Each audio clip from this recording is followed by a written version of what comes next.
our Quantexa Credit Benchmark podcast. I'm Christa Ancri, Global Head of Marketing at Credit Benchmark, and I'm joined by Anthony Mancuso and Matt Noll. I'm going to go through brief bios on our speakers, and then we'll launch right into our discussion on the current state of credit and perspectives for the future. So first, we'll start with Anthony. He's currently the Risk Solutions Manager for North America for Quantexa. He has 20 years experience in the industry, providing services for banks globally. This includes credit modeling, credit decisioning, market risk, regulatory capital, loan provisioning, and ALM.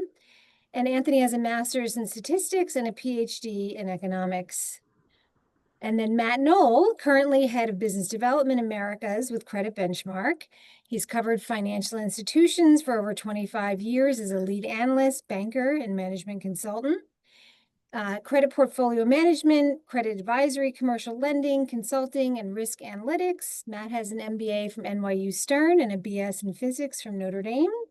And with that, welcome, gentlemen. We will launch right into our first question, and looking forward to a really interesting discussion today. So, looking at the economy as a whole, what are we seeing in terms of credit distress? Matt, I'll direct the first question to you. Thanks, Krista. There has been for some time, certainly since the rates started rising, interest rates started rising in 2022, kind of downward credit rating pressure, and just a generally pervasive, I think, more limited flexibility in a lot of financial balance sheets. Mostly due to those rate rises.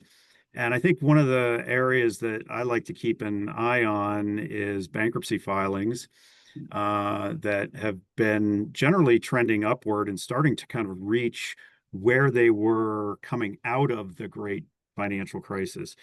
Keeping an eye on credit conditions. I mean, we do it at Credit Benchmark by watching aggregates of PDs and rating migration. Again, which PDs have been rising, rating levels have been going, there's more downward pressure on overall ratings. But keeping an eye on the bankruptcy filings is kind of one way to see what's happening at the very back end of a distressed credit situation. Those Chapter 11 corporate bankruptcies are definitely trending and have been trending upwards since emerging from COVID. COVID actually, and the stimulus kind of caused a big dip in bankruptcy filings, but the upticks that's been happening since emerging from COVID have now got us up to levels that are looking like they were back in 2013. And so I'm going to continue to keep an eye on that. I think it's an important indicator, and it also is the ultimate kind of sign of corporate entities that are experiencing pressure, ultimately kind of landing in the credit garbage can, so to speak. So that's an important indicator in my mind. Anthony, your thoughts? Yeah, well, it's interesting because obviously we all feel that pressure that Matt's referring to, but there was the recent report by the OCC, and they feel that the system is very robust. And one of the elements that they cite is the charge-off rate. Charge-off rate being, by their terminology, historically low in some areas. And how do you reconcile that? Right? How do you reconcile what we see in terms of the bankruptcy filings, what we know anecdotally from the economy around us? And how do you reconcile that with the charge-off rates being low? Does that mean that there's a cliff coming, or is it something else? The other thing that the OCC mentioned, which I think is going to be relevant to the conversation, is loan and deposit growth is aligned, but it's really low. And so, you're not seeing these portfolios grow organically at any, really historically normal pace. It's, I think, like 1%, 1% to 2% per year. But going back to that first point, Matt, what do you think? Like, how do you keep those two? How do you reconcile that? Yeah, I mean, so there's no question that the net charge-off rates that banks report and call reports and Y9 seats here, at least in the U.S., are surprisingly not indicating a lot of pressure. There's another trend, though, that's been emerging pretty materially in the last several years, which is that liability management exercises, or another way of saying is things that banks can do to either amend a particular loan, extend the terms, alleviate the pressure that the borrowers are feeling, is contributing to why we don't see charge-offs quite at the rates that we used to. That actually, for a credit analyst or a banking analyst who's kind of reading the bank's balance sheet and trying to understand what's going on in the broader economy, uh, it is a little frustrating, and it's actually why I actually like looking at bankruptcy filings, because you can push out difficult conditions and kind of give more of a lifeline to borrowers, but often those lifelines that are granted don't have durability, and ultimately more draconian kind of steps have to be taken by the borrower to alleviate the strain. And that ultimate draconian step is to file the bankruptcy.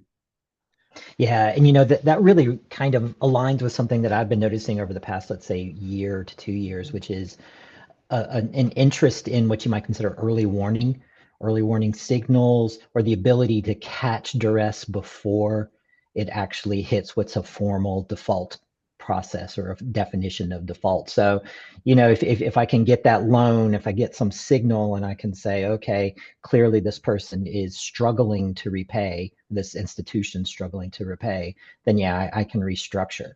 But like you said, there's limits to that, right? At some point, if the Yeah. fundamentals aren't there, the fundamentals aren't there. Yeah. Yep. Good. All right, let's drill into some specific sectors at this point. Are there areas of particular interest or concern? And Anthony, let's start with you this time. Yeah, one that keeps coming up to me is commercial real estate. And that shouldn't be a surprise. Lots of institutions have large CRE portfolios, and it was tremendously affected by COVID. And there was sort of a culture shift around 2020, 22.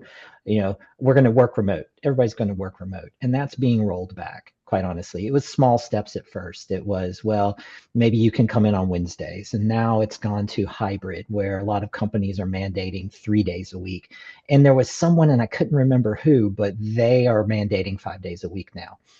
That is still working itself out. Commercial real estate is. So there's not an equilibrium there. You're looking at 12 to 18 months. You don't know what the end point's going to be. Vacancies are still really high.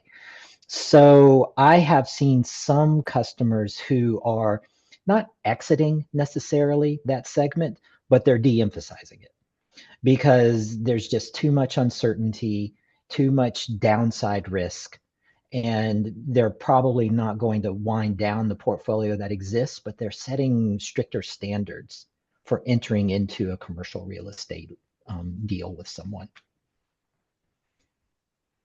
What else? Do you want to, any other industries, either Anthony or Matt, do you want to jump in? Well, I'll just jump on the CRE, and the CRE space obviously is huge. It's the office and commercial properties that are in urban areas. And I began tracking a good representation of our rated universe of um, more commercial, about 46 names. And in the last 6 months, of the 46 or so, overwhelming majority have experienced continued downward rating pressure. There are certain handful that are been upgraded since the tracking that I began, but by and large, I continue to kind of have the view that office CRE is continuing to kind of be a cleanup area for a lot of the banks, and will likely continue to be that way. I don't think that we're on the precipice of some former, further, cliff or downturn. I think, Anthony, your points, generally speaking, the economy is hanging in. The return to office mandates have if anything, continue to push more towards the return to office, and just the general, activity that I see on trains and in the cities. Yeah. There is nothing that really feels super concerning, but I do think that there's still a fair amount of cleanup, and it's not too hard to look to find anecdotal stories of problems in the office space. Yeah, and what you said, Matt, makes me think also we need to include retail in that because retail was undergoing a structural shift before COVID in terms of, people moving to e-tail instead. And those are places that are really going to feel potentially the hit of trade restrictions.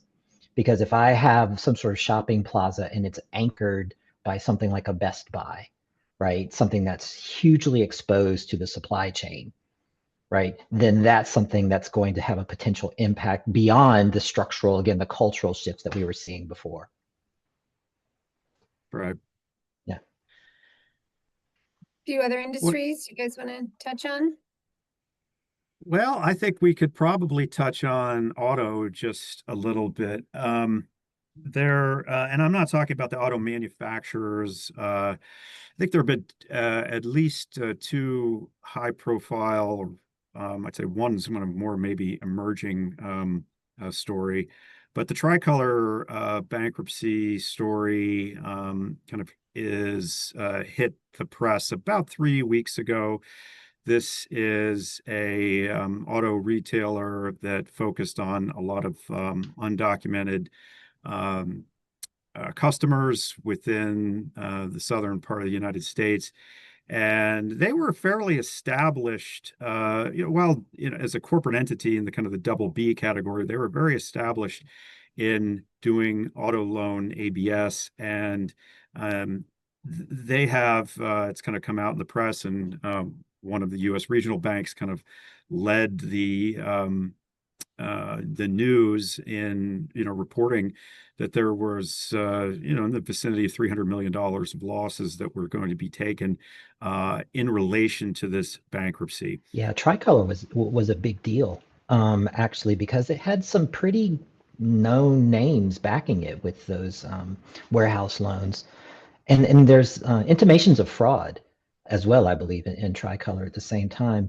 But was really, or am I right about that, Matt? Am I remembering correctly? That is Sounds like you read correct. about That is correct, which Yeah, is not exactly a credit, but no, certainly fraud and credit. The banks know well that the fraud exploration hunts are just as relentless as the credit, and the two often are linked in ways that the credit folks certainly would prefer not to see.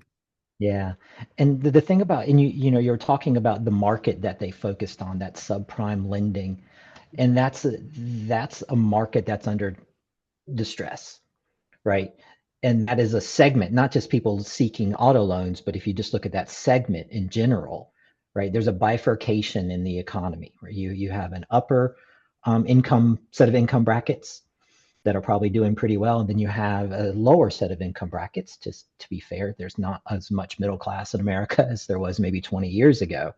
And I have seen some people thinking about moving into that subprime lending, specifically on auto, actually as a growth area.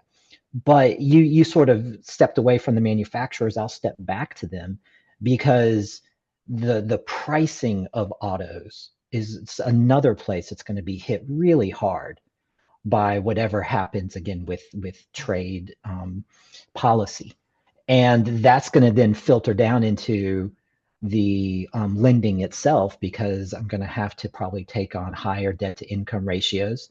I may have to move into a different criteria for where I set my credit thresholds.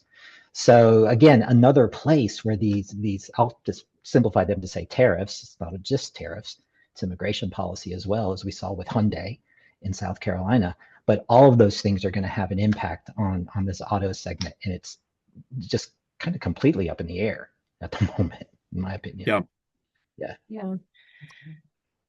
Any final thoughts on the industry or subsector front, or should we? Well, We did want to just touch on, I think, the U.S. trucking, and I would probably include Canadian trucking too, is just one final area. The U.S. trucking segment is one of the areas in our credit benchmark aggregates that is suffering some of the most significant credit pressure uh, right now. And that has been going on for some time. Certainly, the trucking space, and this is distinct too from rails, which have not the railroads have not experienced as much pressure, but the trucking segment in the U.S. and Canada have felt uh, more rating pressure than almost any other of the aggregates that we follow. This certainly in all likelihood has some ties to the uncertainty around tariffs. And I think that it's going to be one in which potentially, if and as the tariff stories begin to diminish, we could see some relief here. But right now, I think that there are a lot of trucking and truckers who are uh, operating with some pretty thin, razor thin kind of cushions to more severe financial conditions. Yeah. So you both mentioned areas impacted by trade policy, and I think it'd be good to then segue from that into thoughts, implications, prospects for a recession even. Anthony, do you want to take that one first? Sure, why not? I'm willing to put my reputation on the line with this. No, in our conversation with this, I'm going to borrow a phrase that Matt used several times, is like we're not in a recession. I think that's pretty clear. There've been some downgrades to numbers over the past couple quarters, but we're not in a recession. But that margin, as he put it, to avoid slipping into a recession is really thin. There's a lot of things that could go wrong. There's a lot of recessionary signals, right? Inverted yield curves, customer sentiment has been low for quite some time. Moody's downgraded the US debt. But the Fed did just take action, right? The Fed lowered rates. That's already been priced into the market. A 25 or 50 point decrease was sort of what was expected, and they delivered 25 with signals that there may be more to come. If you had asked me before, I would have probably not have been as optimistic on a rate cut as some people, because I still feel that there's a ton of inflationary pressure out there. Tariffs are just waiting to be felt. The supply chain disruption is still waiting to be felt beyond the tariffs. And I'm not sure that the economy was liquidity constrained necessarily before. If you look at things like the SOFR spread versus a risk-free rate, it was pretty normal. So what will be really interesting, and what I think is going to push whether or not the rate decrease can keep us from going into a recession, is what's that demand for credit, right? Who is actually going to be there now that the funds have been loosened? Is there sufficient demand on the other side of that market to really start to goose some economic activity?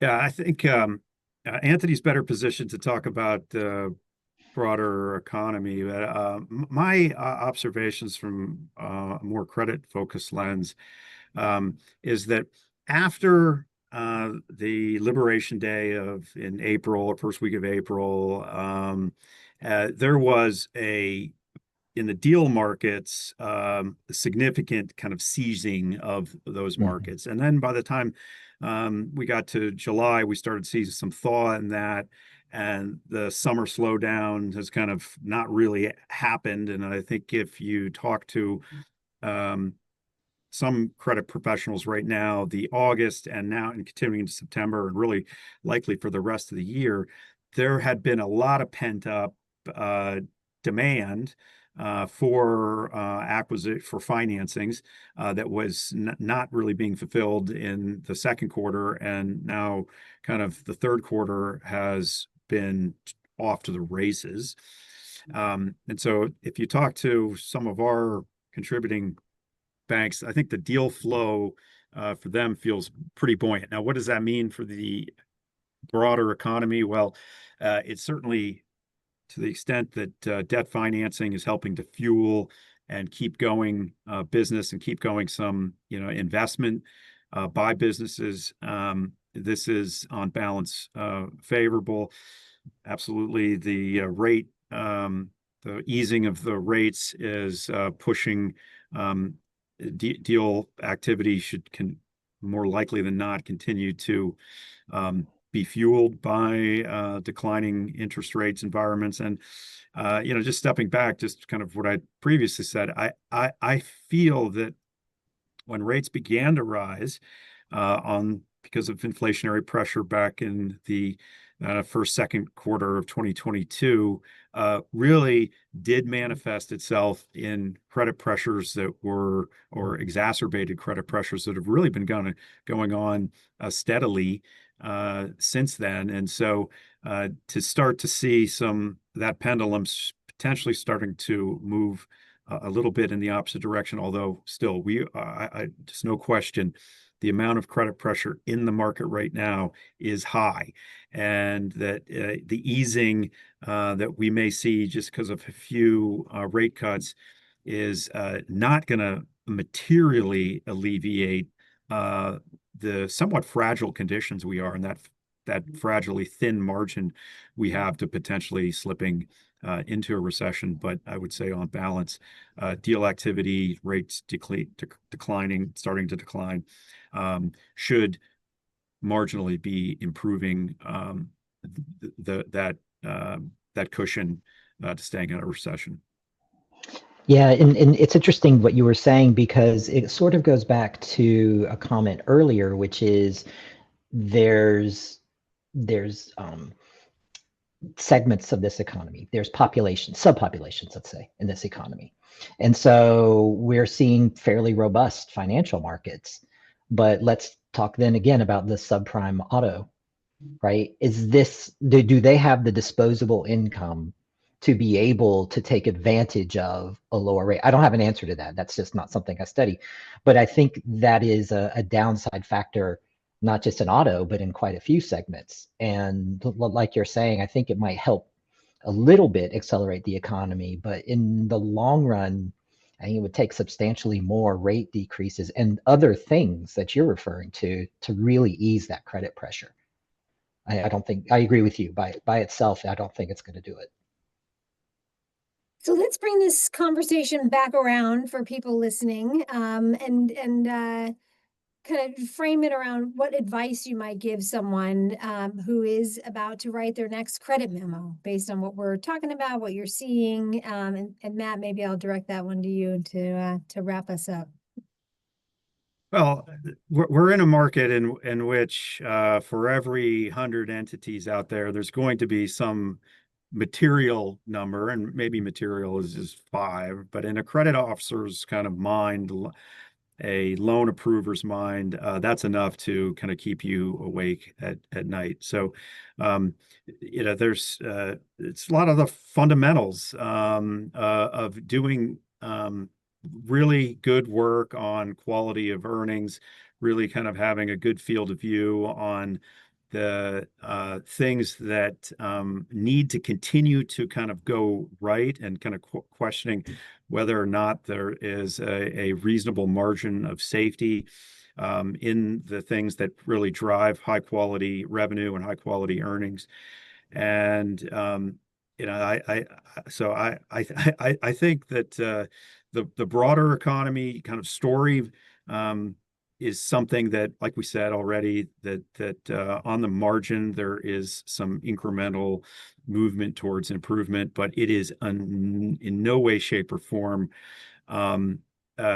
taking away from the anecdotal negative credit stories.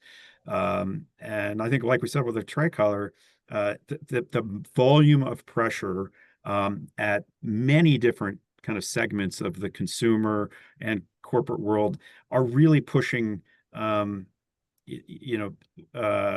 people and businesses to